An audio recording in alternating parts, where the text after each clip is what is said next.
Ya, muy buenas tardes nuevamente. Les presento la clase de estudios sociales denominada los sistemas económicos. ¿Ya? El objetivo de la clase es comprender la definición del sistema económico y sus ejemplos más importantes. ¿Ya?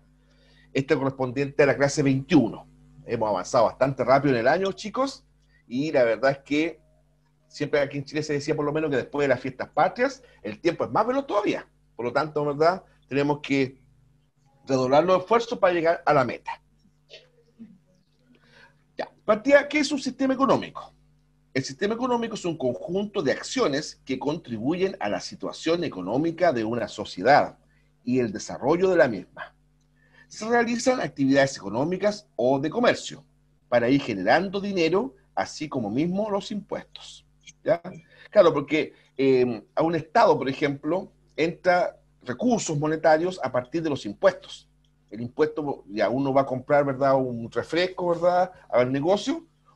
Parte de lo que uno paga es impuestos. No todo es el valor del producto. Parte de eso también son los impuestos.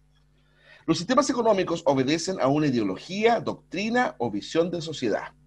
Tenemos ahí los tipos de sistema económico, ¿verdad? Lo más importante, la economía planificada, que fundamentalmente es usada por los estados de corte colectivista, socialista, ¿verdad?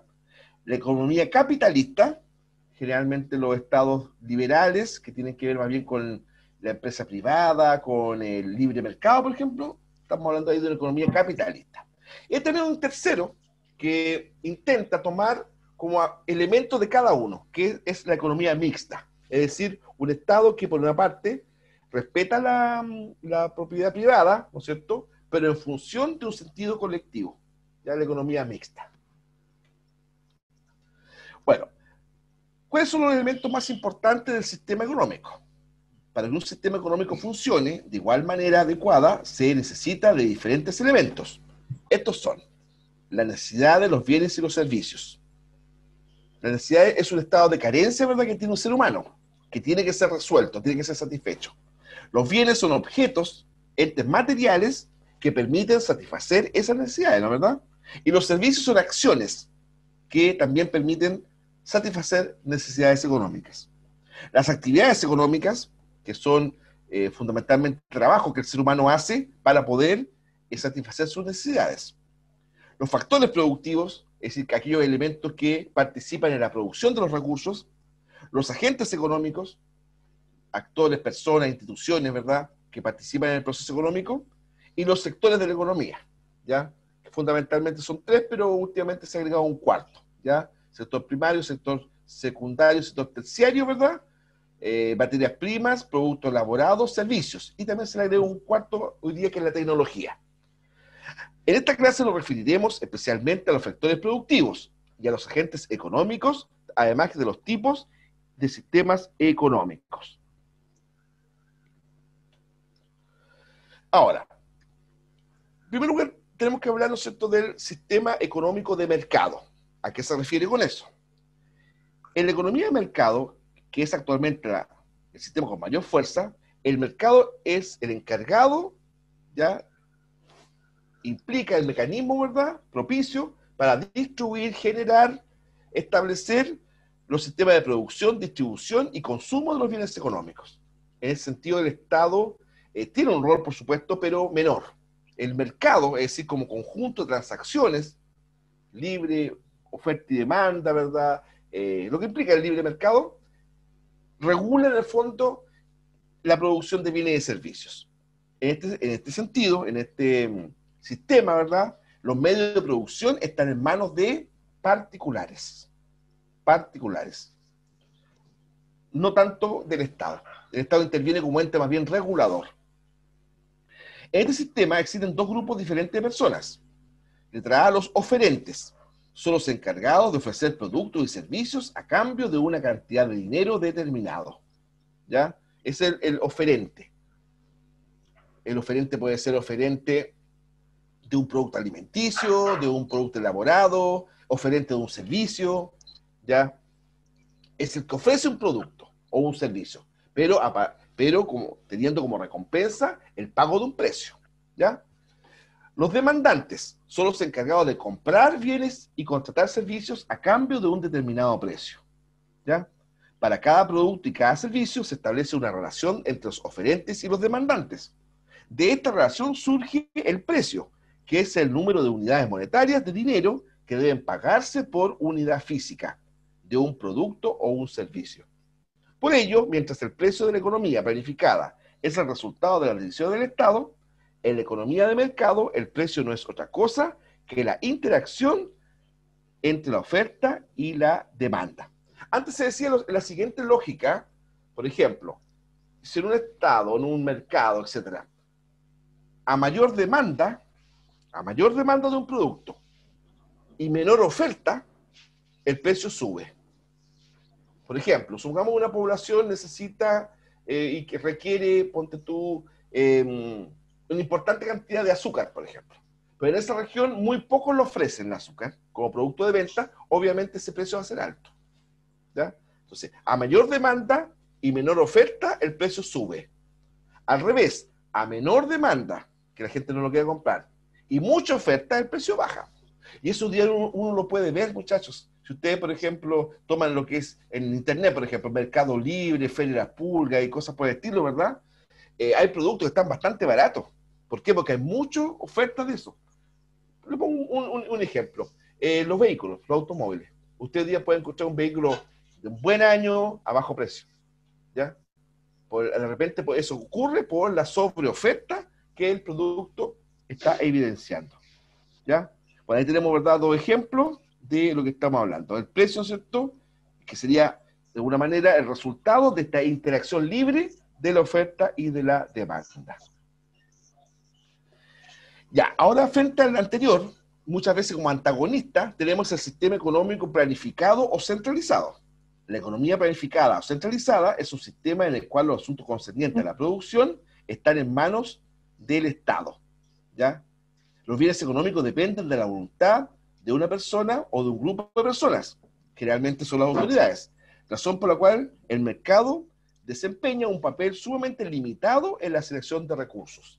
Claro, yo no digo, por ejemplo, que en los países socialistas, por ejemplo, no existe el mercado, no, sí existe. Lo que pasa es que en esos países, ¿verdad?, en el fondo, el mercado no es otra cosa que la instancia en donde las personas quieren los bienes y servicios. Pero el mercado no regula la economía, la regula el Estado, mediante leyes, mediante decretos, etcétera, ¿ya? Entonces, generalmente el sistema que tenemos ahí en pantalla en este instante es más bien propio de países de corte socialista e incluso comunista, ¿ya? Es decir, que entiende la economía en manos del Estado. El Estado ahí es protagonista, a diferencia del sistema liberal, ¿ya?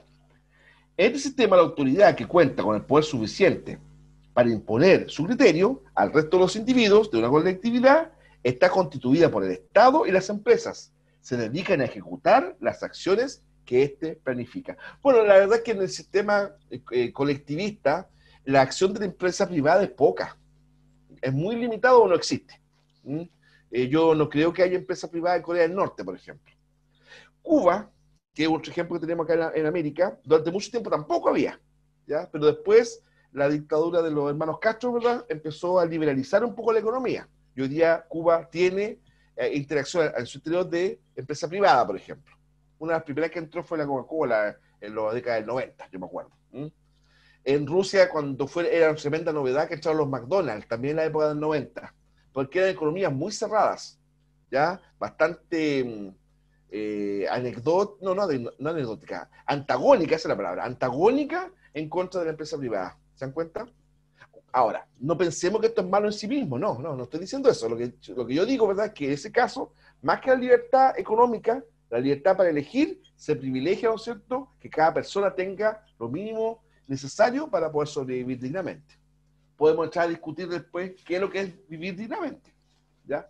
O si eso se ha logrado, ¿ya? Hay países que sí en alguna medida y otros que no, rotundamente que no, ¿ya? Bueno, para llevar a cabo una planificación centralizada en todas las decisiones económicas de un país, los funcionarios encargados deben conocer todas las posibilidades tecnológicas para la producción y poseer todos los detalles acerca de las ofertas de los factores de producción. Claro, porque si no sería algo muy arbitrario, ¿ya? Piensen ustedes que, supongamos que aquellos estados que hay empresa privada, pero que de todas formas el Estado le fije los precios de los productos. Bueno, el Estado tiene que considerar, ¿verdad?, que el comerciante, que es el encargado de traspasar los bienes y servicios a la gente, bueno, es su actividad de vida, de sobrevivencia. Por lo tanto, se le tiene que dar un margen, ¿verdad?, adecuado para poder vivir. Esta información permite a sus funcionarios elegir los productos y servicios que deben ser producidos y distribuidos, ¿ya? Bueno, un ejemplo clave de la economía planificada, ahí tenemos una foto de él. Yo diría que el mejor ejemplo de eso es fue la Unión Soviética. ¿Eh? La Unión Soviética en un momento dado no había nada privado, todo era estatal, con lo positivo y negativo que eso implicó, ¿ya? Claro, porque no había competencia interna, ¿te das cuenta? El productor de cualquier producto, zapatos, por ejemplo, no tenía como incentivo, ¿verdad?, hacer un producto para que la gente lo comprara, ¿no? Porque era un funcionario del Estado, ¿te das cuenta?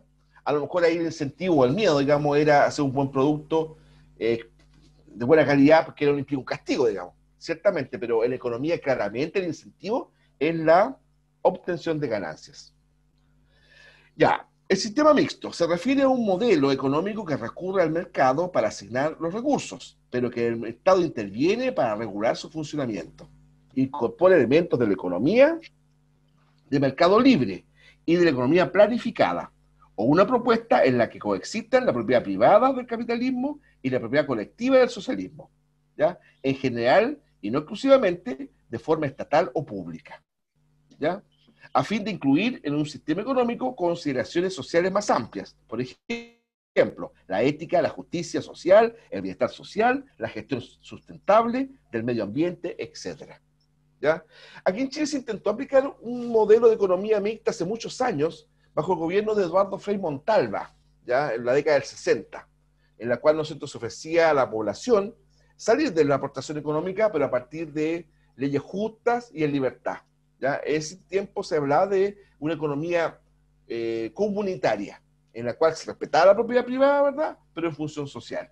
La verdad que ese experimento, bastante apoyado por un momento por la gente, duró lo que duró ese gobierno. Después pasamos al gobierno siguiente, ¿verdad?, en el cual se intentó aplicar radicalmente un sistema estatista bajo el gobierno de la Unidad Popular, Salvador Allende, ¿no es cierto? Cae Allende por el golpe militar, ¿verdad? Llega la dictadura militar de Pinochet y se transforma a todo lo contrario, ¿cierto? El sistema estatista, colectivista que intentó aplicar Allende pasó y se transformó en una economía absolutamente liberal, absolutamente liberal. Y que hasta el día de hoy tenemos los resabios de eso, en la actualidad hoy. Bueno, ¿cuáles son los factores productivos? En economía, los factores de la producción son los recursos empleados para producir bienes y servicios que satisfagan las necesidades humanas, ¿ya? Se consideran tres grandes clases: la tierra, el trabajo y el capital.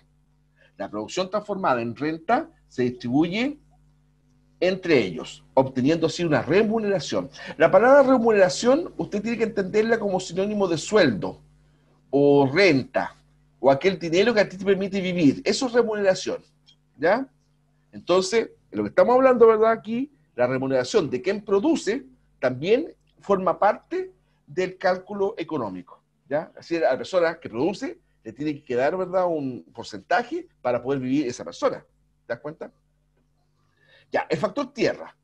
En términos genéricos, el factor tierra designa a todos los recursos de origen natural, tanto los elementos bióticos, especies vivas, tanto animales como vegetales, y los abióticos, minerales e hidrocarburos, que permiten satisfacer necesidades humanas.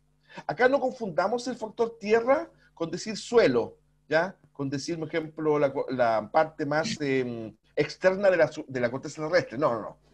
Tierra, en el fondo, es todos los recursos de origen natural, ya sean especies vivas, ¿verdad?, animales, vegetales, ya sean minerales, ya sean hidrocarburos, etc. Todo eso forman parte del factor tierra. Factor trabajo es la actividad humana que contribuye a la generación de bienes y servicios dentro de una economía. Tradicionalmente se divide en dos tipos de trabajos principales: el físico y el intelectual. Hoy día se piensa que existe una lógica combinación y complementación entre ellos. Claro, porque una persona, ¿verdad?, que trabaja, ¿verdad?, usando fuerza física, también está pensando, también está razonando. lo que pasa en su razonamiento es más concreto. Apunta a la actividad que está haciendo. No sé, pues el oficinista, por ejemplo, ya en el caso mío, el profesor, el abogado, ¿verdad? Obviamente, a lo mejor tiene que manejar más conceptos, más abstracciones, ¿verdad? Pero también la persona que hace un trabajo físico también está usando también su intelecto. Entonces ahí de repente a veces uno se confunde o es injusto, ¿ya? Ahora, el factor capital es el conjunto de recursos, bienes y valores disponibles para satisfacer una necesidad o llevar a cabo una actividad definida y generar un beneficio económico o ganancia particular. Está estrechamente relacionado con el comportamiento de las personas que intervienen en este aspecto. A menudo se considera como la fuerza de trabajo parte del capital, ¿ya? Claro, porque el factor capital son las herramientas, son los utensilios, es el espacio físico, ¿ya? Es la infraestructura, pero también es la persona. De hecho, el capital humano, ¿verdad? El concepto de capital humano está muy en boga hoy día, ¿te das cuenta? Entonces, claro, además de eso el dinero, ciertamente, el dinero también es sumamente importante, porque el dinero te permite adquirir, ¿verdad?, herramientas o utensilios que se te van a perder, por ejemplo. Renovar el tema, o reinvertir, como se dice en economía, ¿ya? Pero la persona en sí misma, el capital humano que implica tener un funcionario, un trabajador, una trabajadora, ¿ya? Que sabe hacer su trabajo, eso ciertamente es un capital importante. Y eso se llama capital humano, ¿ya? El factor tecnología es la aplicación de la ciencia a la resolución de problemas concretos. Constituye un conjunto de conocimientos científicamente ordenados que permiten diseñar y crear bienes o servicios, que facilitan la adaptación al medio ambiente, así como la satisfacción de las necesidades individuales esenciales y las aspiraciones de la humanidad, ¿ya? Mire, nosotros, sobre todo la persona que ya tenemos unos años, como el caso mío, decimos, ¿verdad? Me pilló la tecnología. O esta cosa, por ejemplo, me la ganó. No sé usar esta tecnología. Cuidado, porque tecnología es ciencia aplicada a un problema concreto. Lo que muchas veces a nosotros nos pilla, sobre todo la gente mayor, es cómo usar un dispositivo tecnológico. Estoy pensando en un tablet, estoy pensando en un celular, estoy pensando en un Smart TV, estoy pensando en un computador. ¿Te das cuenta? Pero tecnología es eso, pero mucho más que eso. Tecnología es ciencia aplicada a la resolución de problemas concretos, ¿ya? Que pasan por estos dispositivos. De hecho, Bill Gates siempre decía, no, si lo más importante de la tecnología son las personas, decía Bill Gates. Más allá que un computador, es la persona. Ahora, los agentes económicos. Partamos diciendo qué es lo que es el agente económico. Un agente económico es toda persona natural o jurídica que participa en la economía desempeñando cualquier clase de actividad económica. En el fondo son los actores que pueden ser entendidos como entes que actúan y toman decisiones dentro de la economía, ¿ya? Es decir, aquellas personas que dirigen la economía, que la direccionan, que la evalúan, es lo que nosotros llamamos agente económico. Ya. Y dentro de esos factores tenemos tres. Ahí tenemos la familia, la empresa y el Estado. ¿Ya? En la economía, los agentes económicos son la pieza vital de toda nación, pues son los mismos que conforman dicha ciencia. ¿Cuál es la importancia de las familias? Son las principales unidades consumidoras, ya que demandan bienes y servicios para satisfacer sus necesidades. Y por otro lado, ofrecen sus recursos, consumo, mano de obra, fundamentalmente capital humano, a las empresas. Claro, porque la familia tiene dos elementos de importancia. Primero, consume, adquiere, contrata los bienes y servicios que las empresas ofrecen. Por una parte, ¿ya? Esos son los clientes, digamos. Pero por otra parte, también las familias, ¿verdad?, aportan no solamente mano de obra, trabajo físico, sino también, ¿verdad?, trabajo intelectual a las empresas. ¿Qué es lo que son las empresas? Son quienes toman decisiones sobre la producción y la distribución. La función básica de empresa, como agente económico, es la de producir bienes y servicios que van a ser demandados por las economías domésticas o familiares. Junto a ello, una empresa debe buscar sacar el mayor beneficio, utilizando eficientemente los recursos que disponen para producir los bienes y servicios de la forma más rentable, ¿ya? Entonces, ¿cuál es el principal objetivo de una empresa? Producir bienes y servicios que satisfagan las necesidades de una población humana. Ese es el principal objetivo. Ahora, Para poder funcionar, es necesario que esa empresa reporte utilidades, reporte ganancias, ¿no es cierto? Se financie, en esas palabras. Porque si no, ¿verdad? Por muy noble, muy solidario, sentido social que puede tener el dueño de empresa, ¿verdad? Si la empresa no da utilidad, esa empresa va a ir a pérdida, va a ir a quiebra, se va a cerrar. ¿Se dan cuenta? Entonces tiene que haber ese equilibrio. Satisfacer necesidades de la población, pero obtener las mínimas utilidades adecuadas para poder seguir existiendo. Ahora, el Estado como agente económico. Bueno, acude a los mercados como oferente, es decir, ofrece productos, y como demandante, las dos cosas, ¿ven? Al igual que las familias, es propietario de factores productivos que ofrece a las empresas, de las que también demanda una gran cantidad de bienes y servicios. O sea, el Estado le puede vender cosas a la empresa, o servicios a la empresa, ¿no es cierto? Pero al mismo tiempo requiere de bienes y servicios que la empresa ofrece. ¿Te das cuenta? A ver, el Estado como oferente, ¿ya? El Estado como oferente. Por ejemplo, una empresa estatal, que en Chile no hay muchas, pero supongamos que en Chile tuviéramos, ¿verdad? El agua potable en manos del Estado, por ejemplo. ¿Cierto? Ahí el Estado sería un oferente, ¿ya? Obviamente el precio que nos cobraría sería un precio de tipo social, ¿verdad? Ya, eso por una parte. Pero también, por otra parte, el Estado requiere bienes y servicios de las empresas. Si en un momento dado, por ejemplo, se produce una licitación para nutrir de uniforme a las Fuerzas Armadas, por ejemplo. Ya. Bueno, ahí el Estado, ¿verdad? Vía licitación, vía concurso público, va a recibir un insumo de las empresas. ¿Se dan cuenta? Y eso a partir de normas legales y políticas que el mismo Estado fija. ¿Ya? Entonces sería tres formas que el Estado participe en la economía. Ofrece bienes y servicios, requiere bienes y servicios y al mismo tiempo fija las normas económicas. ¿Ya? Ahí tenemos, ¿verdad?, los agentes de la economía, ¿verdad? Agentes privados, la empresa y las familias. Las empresas fundamentalmente se basan en la producción y las familias en el consumo. Y el agente público. ¿Ya? El sector público interviene en la economía y en el bienestar de la sociedad. ¿Ya? El fondo del sector público, la razón de ser del sector público es asegurar que la gente viva bien. Si no tendría otra razón de ser. ¿Cierto? Ahí le dejamos nuestros distintos links educativos, ¿verdad?